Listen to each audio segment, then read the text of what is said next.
VA occupancy, what are the rules, what's allowed, what's not allowed.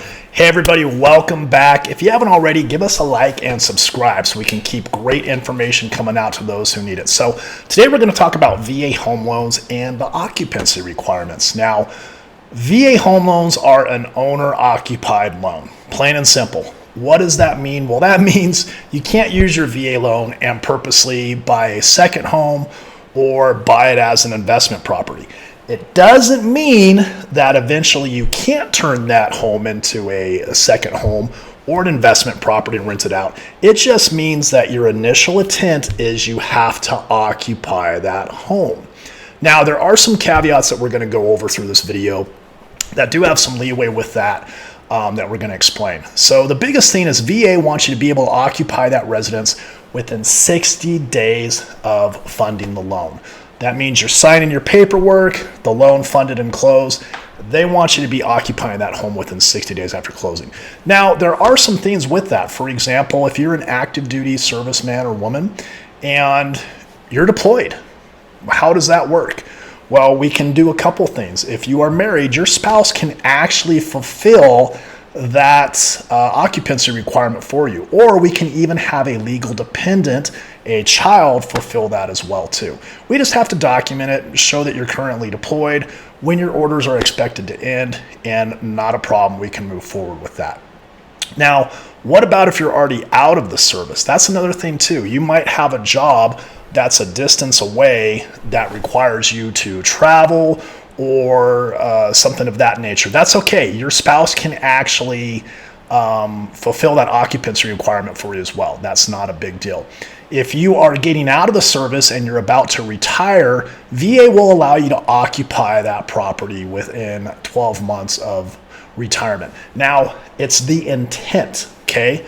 Everybody understands that things happen. So if we do a VA loan for you, we close on that loan, and you're living in the house, and all of a sudden 4 months later, you call me up and you're like, Aaron, I got a job offer to move across country. I can't turn it down. It's a once in a lifetime opportunity. VA doesn't have a problem with that. Again, it's just documenting the file, being able to show the documentation of what that is. That's not an issue. Again, the VA just wants to make sure that your intent is to occupy that home, plain and simple. So let's look at some examples of what that might be. So let's say you are an airline pilot and you want to buy this house, but about half the time you're living in hotels or doing something of that nature. As long as we can show and your employer is willing to write something on company letterhead that, hey, you can work from this location, or et cetera, or if you're a remote worker, you can work remotely. That's not an issue. VA has no problems with that.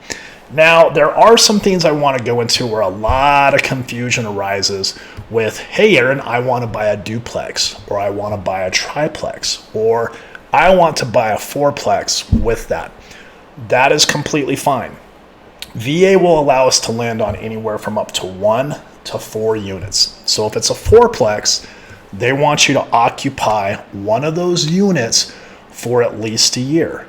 After that year, you can move out, keep your VA loan on that property, and rent it out. Again, guys, it's all about the initial occupancy.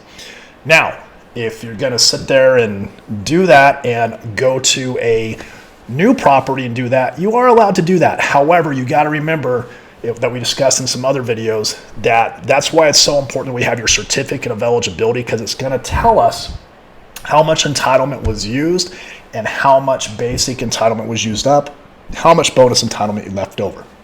So in circumstances like that, depending on where you're at in the country and how much your loan amount is, it might make sense to now refinance that original VA loan into a conventional loan so it frees up your complete occupancy with that. So guys, the biggest thing with occupancy is VA just wants to make sure you're using the VA for what the true spirit is, and that is an owner-occupied home to live in. Now, if it was me doing it all over again, one of the first things I would do, and this is one of the things I coach all my clients, your first home is very, very rarely ever your dream home. I would absolutely buy a multifamily if I could, live in it for a year or two, You get to help use those rents to help qualify for the mortgage, and you move on. Before you know it, you've got a nice investment portfolio started.